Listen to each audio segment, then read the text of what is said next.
Welcome to the Mama Lounge. In today's video, I will be showing you how to clean your Keurig coffee maker. I'm going to be using some white vinegar, and then also just for cleaning purposes, I have Q-tips, a microfiber cloth, and then some toothbrushes. Today, I do need to clean out my filter and change the carbon little pod there, so I'm going to be doing that and wiping everything down with my favorite all-purpose cleaner, the Thieves Household Cleaner by Young Living. Absolutely love this, you guys. So let's get into this video. But we are super excited to get this video out for you guys, so let's jump right in and get started. All right, here's 10 easy steps on how to clean your Keurig. The first is to change and prep your water filter. It says to soak for 5 minutes and rinse for 60. While that's going, I'm going to remove my K-cup container just so that I can get in and get all the coffee grounds and stuff that has been built up over the months here. I'm using a toothbrush to brush all of that away. It worked really well. I'm going in with some Q-tips here and some all-purpose cleaner and just wiping out all of the extra stuff that has gotten stuck in there. And there really was some dirt going on, so that was cool. I'm going to spray and wipe down everything that I can see and touch, and it was pretty dirty, you guys, so I'm going to be doing that.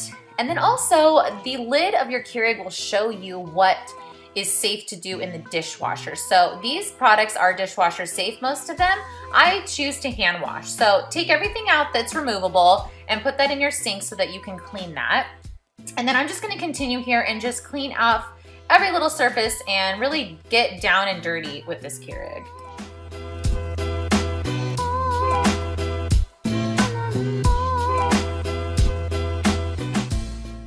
After everything is removed from the Keurig, I'm just gonna wash down everything using some Mrs. Meyer's dish soap. I'm using Iowa Pine, but honestly, any of their scents are amazing right now.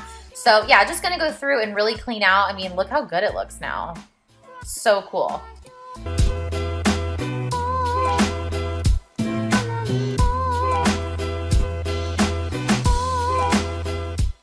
All right, after that's done, I'm just gonna kind of put everything back together and get it ready to plug in and turn on and run the vinegar through. So just gonna be putting some pieces together and get this plugged in.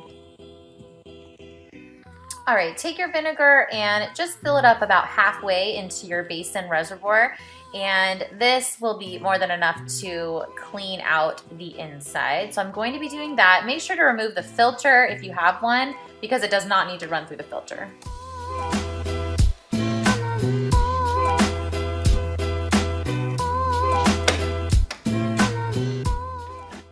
All right, just go ahead and run your Keurig over and over and over until all of the vinegar has passed through and the little symbol says to refill water. All right, after you ran the vinegar, you're going to run water through your Keurig. I had to do this twice until I didn't smell any more vinegar, but it just depends on the size of your Keurig. The last thing you're going to be doing is just adding in your filter, filling up the water again, and you are ready to brew, you guys. My Keurig has never looked better. I am so excited and so glad I did this.